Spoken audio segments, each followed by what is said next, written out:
Good afternoon प्यारे बच्चों, कैसे हैं आप सब। और मैं बिल्कुल ठीक हूँ। उम्मीद करता हूँ कि बच्चों आप भी सब बहुत अच्छे होंगे, बहुत ठीक होंगे। तो बच्चों पिछली क्लास में हमने बात की थी,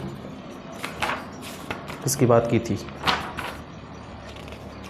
बच्चों? पिछली क्लास में हमने बात की थी, हमने भिन्नों के प्रकार जाने थे और भिन्नों के प्रकार के बाद में हमने एलसीएम लघुत्तम लेना सीखा था और उन्हीं के आधार पर हमने क्रम विनिमेयता और साहचर्यता से कुछ परिमेय संख्याओं को हल किया था, कुछ परिमेय संख्याओं के हल निकाले थे। तो बच्चों इसी चीज़ में हम आगे बढ़ते हैं और परिमेय संख्याओं के लिए गुणन की योग पर वितरकता, इस टॉपिक पर चलते हैं। तो बच्चों अगला टॉपिक जो रहेगा वो है परिमेय संख्याओं के लिए गुणन की योग पर वितरकता। परिमेय संख्याओं के लिए गुणन की योग पर वितरकता। परिमेय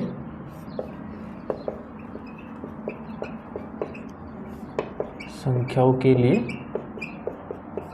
परिमेय संख्याओं के लिए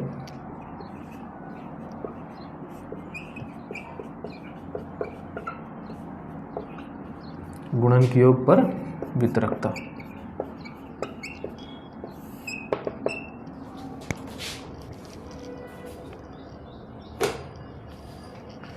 इसके लिए बच्चों में एक उदाहरण लेते हैं, उसी से आपको समझ में आएगा।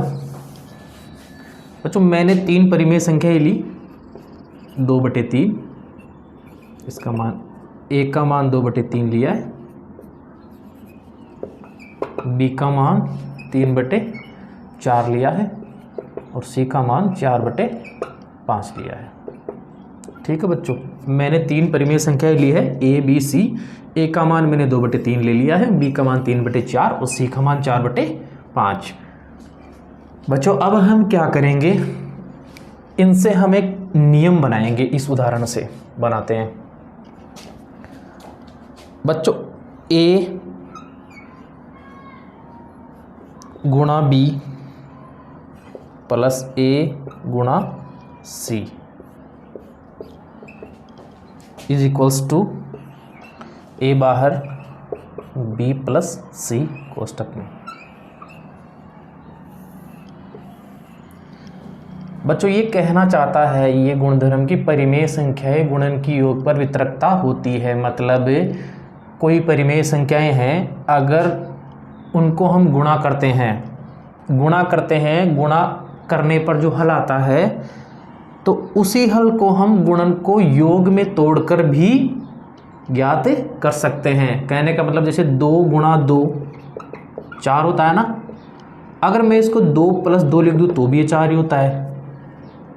समझ रहे हो बच्चों? इसको मैं दूसरे फॉर्मेट में लिखूँ तो 2 कोष्टक 2, ये भी 4 ही है। इधर मैं अगर एक कॉमन ले लूँ 2 + 2, फिर भी ये कितना है, 4 ही है। इधर मान लो मैं 2 कॉमन ले लूँ, 1 + 1 अंदर रह गया, 2 गुणा 2 कितना है, 4 ही है। तो बच्चों ये फॉर्मेट है, समझ रहे हो? हम गुणा को जोड़ के रूप में भी तोड़ सकते हैं, समझ रहे हो बच्चों? जैसे मान लो 2 का पाड़ा बोले ना तो 2 दूनी 4, 2 तिया 6, 2 चौके 8, 2 पंजे 10। अब हर बार क्या होगा, हर बार +2 ऐड हो रहा है, फिर इसमें +2 ऐड होगा फिर आएगा, फिर इसमें +2 ऐड होगा फिर ये आएगा, फिर इसमें +2 ऐड होगा फिर ये आएगा। ऐसे देख लो बच्चों, ऐसे आ रहा ना। तो इस नियम के अनुसार हम यही समझाना चाह रहे हैं कि जो परिमेय संख्याएं हैं उनको हम गुणा में नहीं रखकर योग के रूप में तोड़कर भी लिख सकते हैं। जैसे मान लो a गुणा b प्लस a गुणा c इज इक्वल्स टू, हमने a कॉमन ले लिया, दोनों में a कॉमन था ना, इधर भी a है इधर भी a है, बीच में प्लस का चिन्ह है, दोनों में से एक ही a को ले लिया, a को कॉमन लिया तो अंदर क्या बच गया, b और c। क्या बच गया, b और c।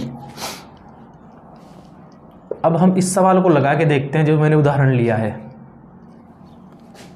a का मान कितना है, 2/3, गुणा में b का मान कितना है, 3/4, प्लस a का मान कितना है, 2/3, गुणा में c का मान कितना है, 4/5। 2 तिया 6 और 4 तिया 12 है, प्लस 2 चौके 8 और 3 पंजे 15 है। 6 दूनी 12, 1/2 आएगा ना, 6 से कट जाएगा ये 12, इधर ये नहीं कटेगा। तो 1/2 प्लस 8/15, इसको अगर हम सोल्व करेंगे तो 15 और 2 का बच्चों लेस है, मैंने आपको लेना सिखा ही दिया, दोनों को लेस आएगा बच्चों 30। 2 का भाग लगाएंगे बच्चों 30 में कितनी बार जाएगा 15, फिर 15 को किससे गुणा कर देंगे अंश की संख्या से, 15 दूनी 30, भागफल 2 आया, 2 को किससे गुणा करेंगे 8 से, कितना आ गया 16, तो 15 प्लस 16/30, 31/30, 31/30 आ रहा है। किससे, अगर हम इसको इस फॉर्मेट से हल करें तो, अब इस फॉर्मेट से हल करके देखते हैं बच्चों, स्क्रीनशॉट ले लो, फिर उस फॉर्मेट को मैं दोबारा बताऊंगा आपको।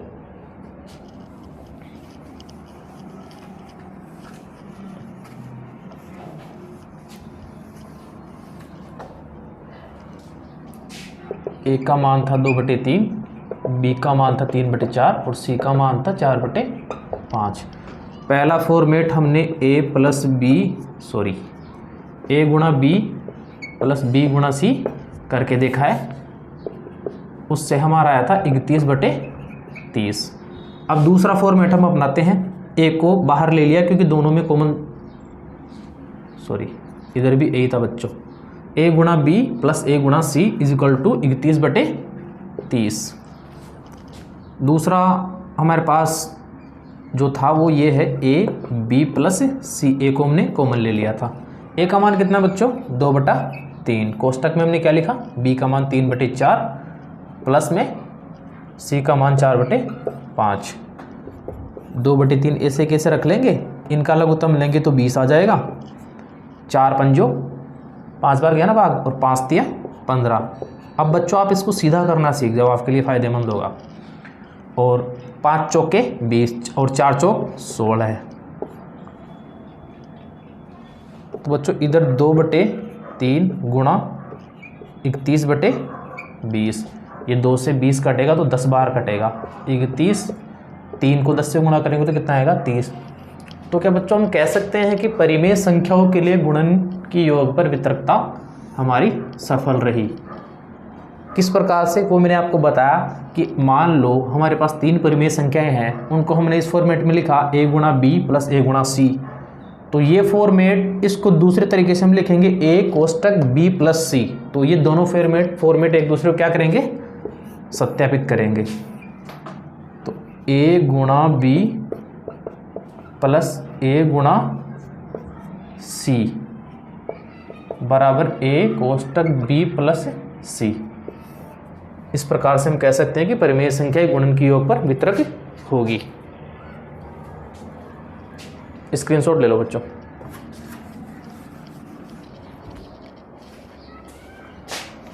बच्चों हमारे पास एक एग्जाम्पल है, ये कक्षा 8 गणित विषय की प्रश्नावली 1.1 से पहले की जितनी भी ये गुणधर्म थे ना, नियम विशेषताएं जो भी गुणधर्म थे वो चल रहे हैं, और अब हम आ गए हैं इसके उदाहरणों पे।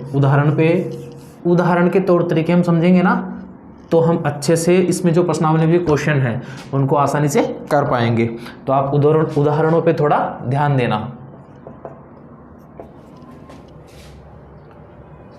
पहला है जैसे -7/19 का योज्य प्रतिलोम।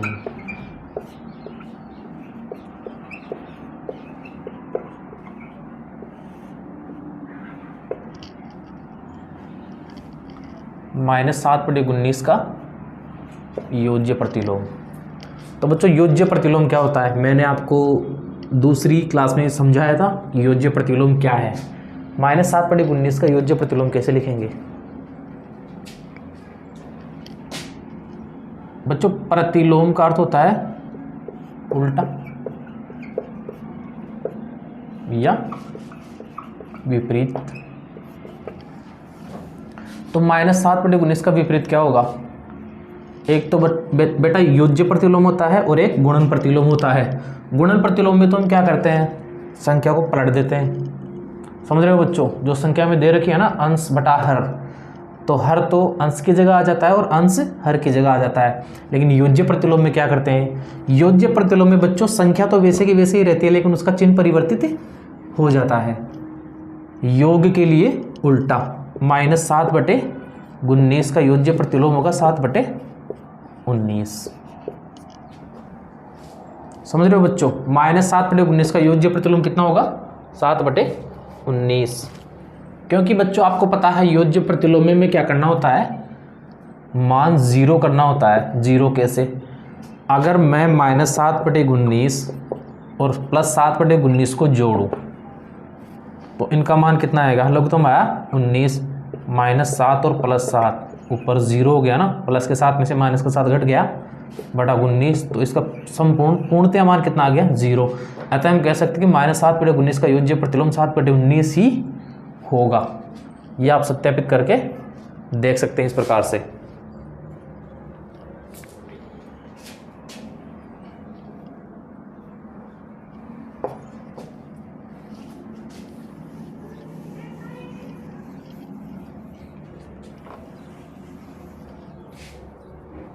दूसरा सवाल है बच्चों 21/112 का योज्य प्रतिलोम।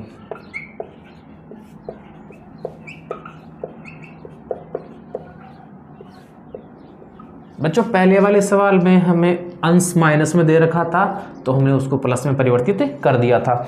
इस वाले में बच्चों हमें अंश प्लस में दे रखा है तो हम क्या कर देंगे, योज्य प्रतिलोम करने के लिए हम -21/112 लिख देंगे।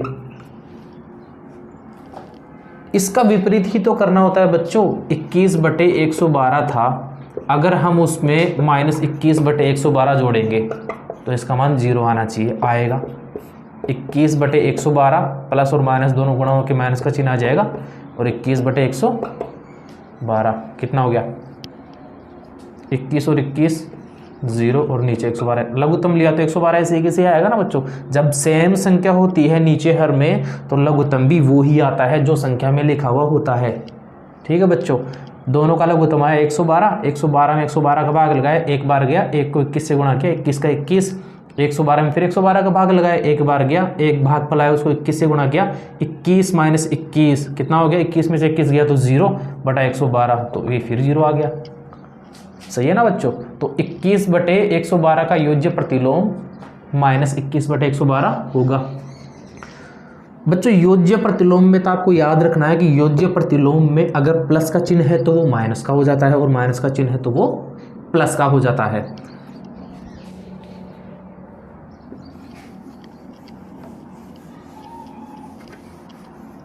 अगर हमें संख्या धनात्मक दे रखी है तो हम उसे ऋणात्मक में बना देंगे, और ऋणात्मक में दे रखी है तो संख्या को हम धनात्मक में बना देंगे, भले ही वो पूर्ण संख्या हो, पूर्णांक संख्या हो, या फिर परिमेय संख्या हो।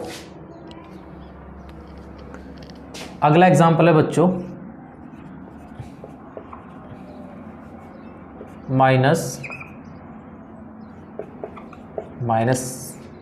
माइनस कोष्ठक के बाहर और अंदर माइनस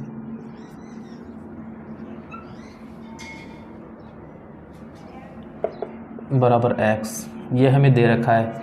हमें बता रखा है कि -x, हमें बता रखा है कि -x और x दोनों समान है। तो क्या बच्चों समान है?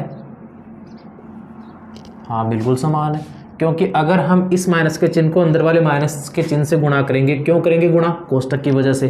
तो माइनस और माइनस क्या हो जाएगा? प्लस का x = प्लस का x। तो सत्यापित तो हो गया ना, ये x इस x के बराबर है। बच्चों आपने, अगर आप कंफ्यूज होते हो ये माइनस प्लस के चिन्हों में कि माइनस प्लस को गुणा करेंगे तो क्या होगा, प्लस प्लस को गुणा करेंगे तो क्या होगा, माइनस माइनस को गुणा करेंगे तो क्या होगा, तो बच्चों पहले तो हम जानेंगे एक बोर्ड मास का नियम, BODMAS, बोर्ड मास। बच्चों मार्केट में जो ओडोमास आती है ना, उसकी छोटी बहन नहीं है बोर्ड मास। तो बोर्ड मास क्या कहती है?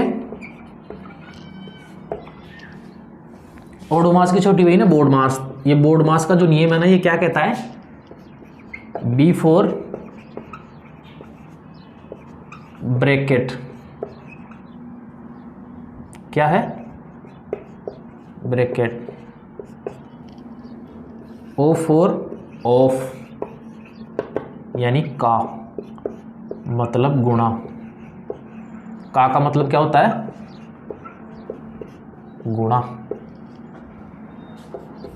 डी मतलब डिवीजन, DIVISION माने भाग।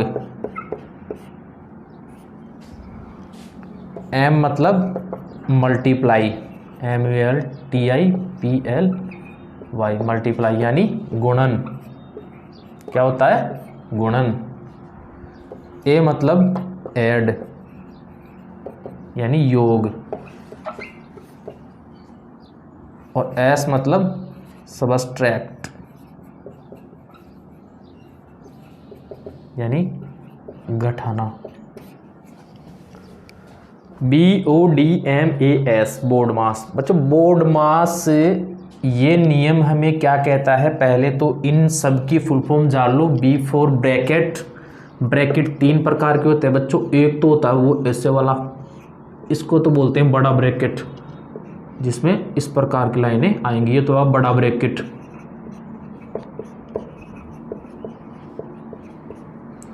एक होता है बच्चों ऐसे,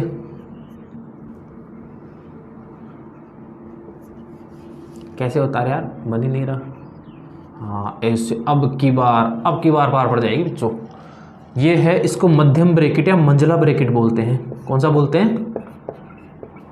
मध्यम ब्रैकेट या मंझला ब्रैकेट। तीसरा एक और है ऐसे वाला, जो आप रेगुलर हमेशा काम में लेते हो, मुझे पता है। ये है छोटा ब्रैकेट। क्या है? छोटा ब्रैकेट।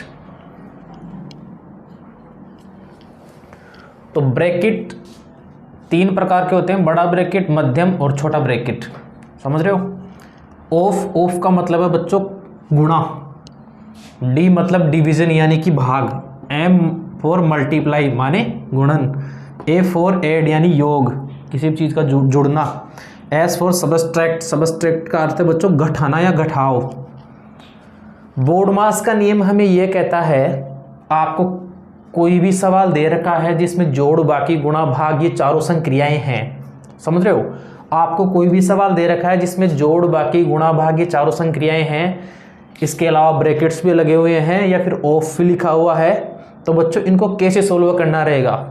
सबसे पहले बच्चों क्या करते हैं, अगर हमें कोई सवाल दे रखा हो और उसमें बड़ा ब्रैकेट लगा हुआ हो, ये ब्रैकेट लगा हुआ हो, ये छोटा वाला ब्रैकेट लगा हुआ हो, तो सबसे पहले हम उस ब्रैकेट को, उस ब्रैकेट्स के अंदर जो भी संख्या होगी पहले उनको सोल्व किया जाएगा। अगर उनके अंदर गुणा का चिन्ह तो गुणा होगी, भाग है तो भाग हो जाएगी, प्लस है तो प्लस हो जाएगी, और माइनस है तो माइनस हो जाएगी। उसके बाद में बच्चों नंबर आता है ऑफ का। किसका नंबर आता है? ऑफ का।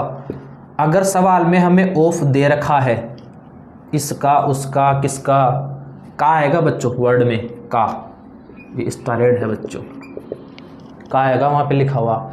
जैसे 10 का 2%, तो वहां का मतलब क्या हो गया? गुणा। जैसे 50 का 90%, जैसे 80 का 10%, तो का मतलब बच्चों होता है गुणा।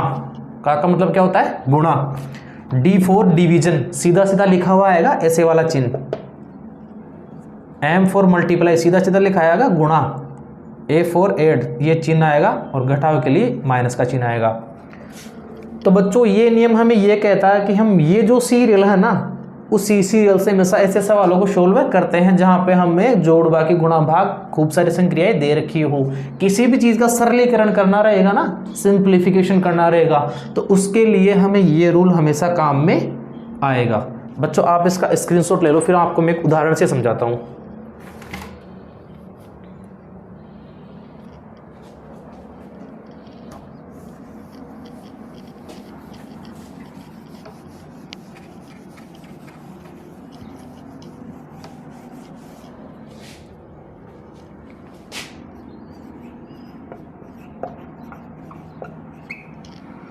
जैसे बच्चों मेरे पास है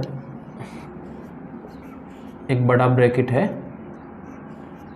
उसके अंदर लिखा हुआ है 2 गुणा 3, फिर आगे है प्लस का चिन्ह, फिर है 12, फिर भाग 2, फिर +2 और फिर -1। और बच्चों इससे पहले लिखा हुआ है, इसके बाद में कर देते हैं।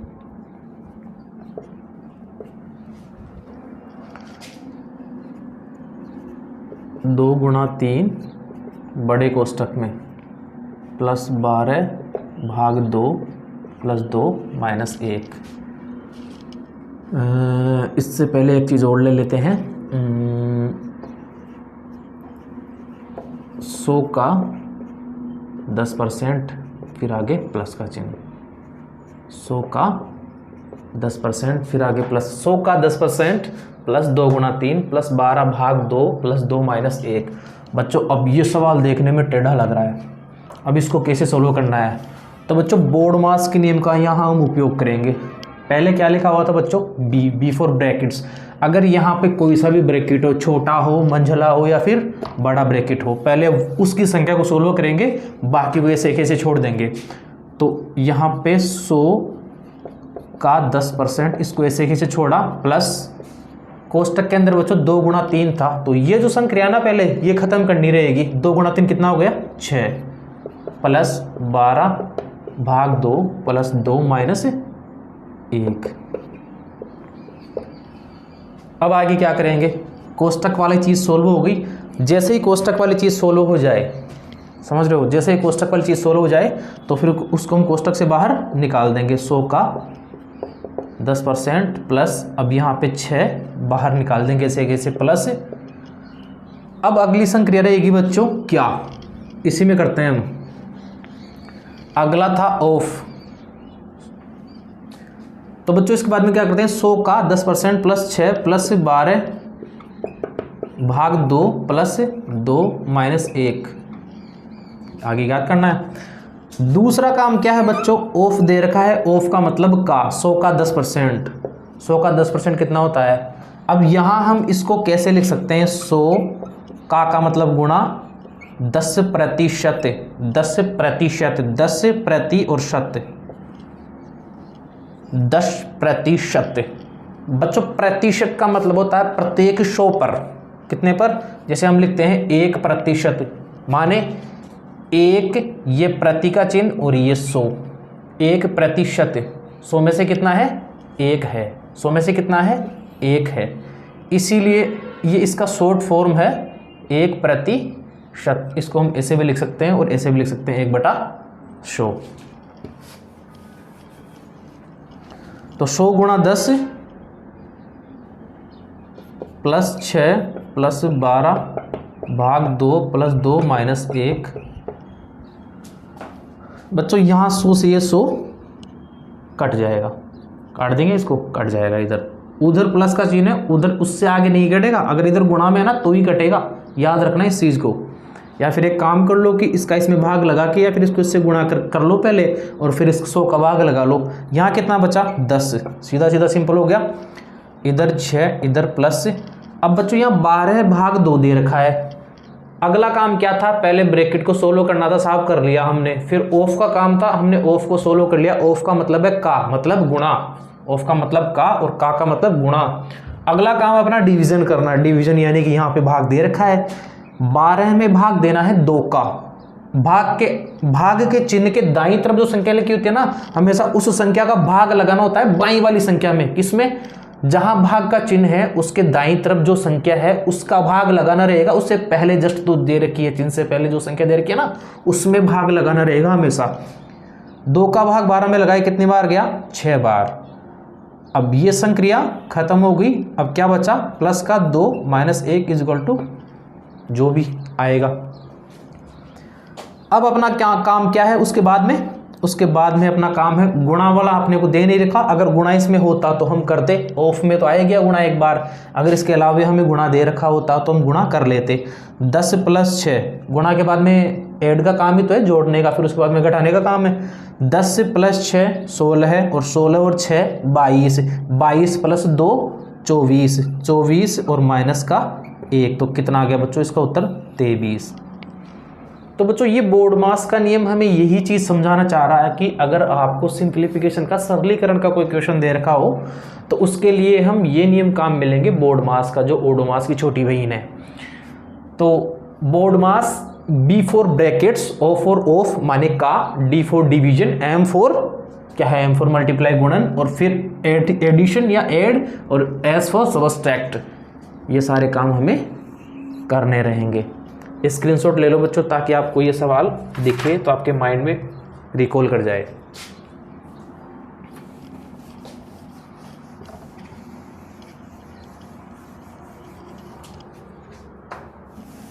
साथ में ही बच्चों को एक कन्फ्यूजन और रहता है। क्या कन्फ्यूजन रहता है? अगर दो धनात्मक संख्याएं हैं और उनको हमें जोड़ना है, धनात्मक मतलब जैसे 2 + 2 कितना आ गया, 4। अगर दो धनात्मक संख्याओं को जोड़ेंगे बच्चों, ये नियम है, इनको लिखते जाना, ये आपको काम आएंगे, या स्क्रीनशॉट ले लेना आप इसका। बच्चों जैसे नियम फर्स्ट है, अगर कोई संख्या धनात्मक में है, प्लस और प्लस को अगर हम जोड़, प्लस की संख्या और प्लस की संख्या अगर हम उसको जोड़ेंगे तो उत्तर भी प्लस में ही आएगा। जैसे मान लो 2 प्लस के थे और इधर भी 2 प्लस के थे, 2 और 2 को जोड़ा तो कितना आया, किस में आया, प्लस में। दूसरी चीज बच्चों, अगर माइनस प्लस माइनस, अगर माइनस माइनस की दो संख्याएं हैं, अगर माइनस माइनस की दो संख्याएं हैं और उनको हमें जोड़ना है, माइनस माइनस की दो संख्याएं हैं और उनको हमें जोड़ना है, तो संख्या क्या होगी, जुड़ जाएगी, लेकिन चिन्ह किसका आएगा, माइनस का। संख्या को हम जोड़ देंगे और चिन्ह किसका आएगा, माइनस का। जैसे उदाहरण लेते हैं हम, 3 माइनस के प्लस माइनस के 4।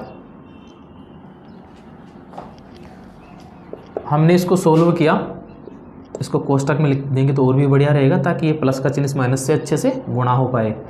प्लस को माइनस से गुणा करेंगे, -3 और -4 कितना आ गया, 4 और 3 कितने हो गए, 7, लेकिन आएगा किस में, माइनस में।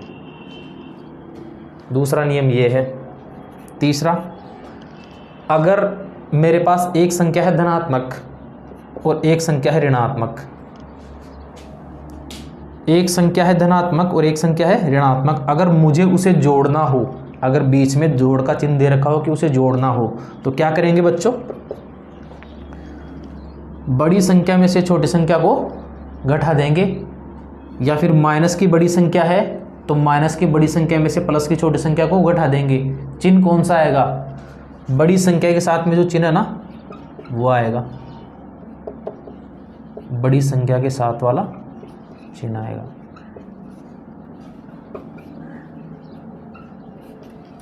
कौन सी संख्या के साथ वाला चिन्ह आएगा, बड़ी संख्या के साथ वाला चिन्ह आएगा।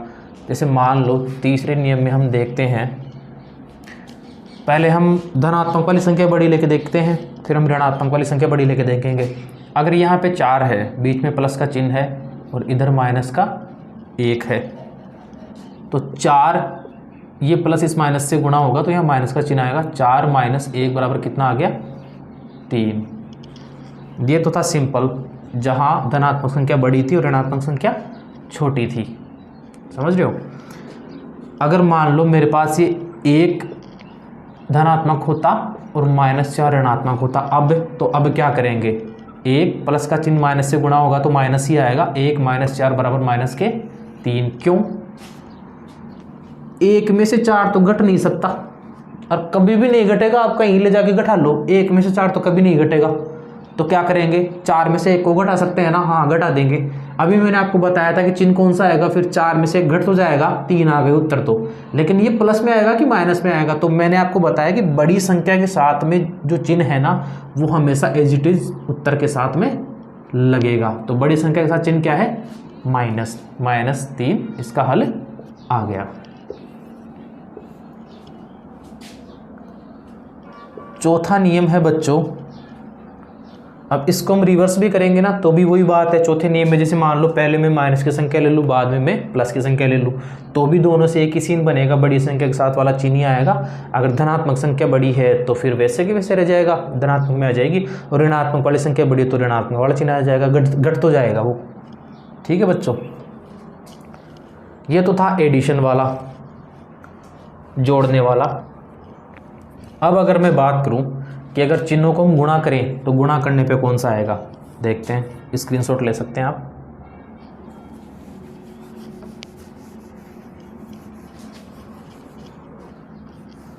मान लो नियम नंबर अपना है 5,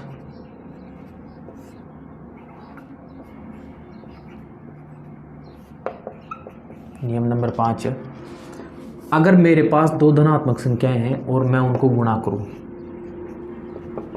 तो धनात्मक संख्याओं को अगर मैं गुणा करता हूं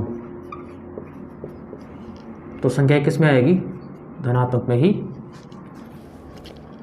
तो संख्या किस में आएगी, धनात्मक में ही आएगी। मान लो मेरे पास एक थी संख्या 4, बीच में गुणा का चिन्ह, और इधर थी 5, 4 और 5 को गुणा किया 20, दोनों संख्या धनात्मक है तो उत्तर भी धनात्मक में आएगा, सिंपल। अब दूसरा देखते हैं नियम नंबर, आगे देखते हैं नियम नंबर 6। प्लस को मैं इधर ले जाऊं उधर ले जाऊं फर्क वही, कुछ नहीं पड़ने वाला उससे, दोनों बातें एक ही हैं। अब नियम नंबर 6 देखेंगे, ये थोड़ा इंपॉर्टेंट है बच्चों। अगर हमारे पास एक संख्या तो धनात्मक है, गुणा का चिन्ह है, और दूसरी संख्या ऋणात्मक है, तो कौन सा आएगा। अगर एक संख्या धनात्मक है और एक संख्या ऋणात्मक है तो चिन्ह हमेशा ऋणात्मक का आएगा। क्या आएगा, चिन्ह हमेशा ऋणात्मक का आएगा। उदाहरण लेके देखते हैं, एक संख्या हमारे पास 10, गुणा का चिन्ह बीच में है और इधर है -6। 10 6 से गुणा तो हो जाएगा, 10 6 की 60, लेकिन चिन्ह किसका आएगा, माइनस का आएगा। ये फैक्ट्स हैं बच्चों, ये आपको याद ही रखना है कि प्लस को माइनस से गुणा करेंगे तो ऋणात्मक ही आएगा। प्लस की संख्या 10 थी, माइनस की 6 थी, तो ऋणात्मक के 60 आएंगे, माइनस के 60 आएंगे। अगर बच्चों अब मैं इसी को रिवर्स करूं, रिवर्स कैसे, जैसे मान लो मैं माइनस का चिन्ह इधर ले लूं, प्लस का उधर ले जाऊं। अगर मान लो मैं माइनस के तो 10 ले लूं और प्लस के 6 ले लूं, तो फिर क्या आएगा बच्चों, फिर भी वही बात आएगी, माइनस के 60 आएंगी, ऋणात्मक में ही आएगा। अगला नियम है बच्चों 7 नंबर वाला, अगर माइनस माइनस को गुणा करे,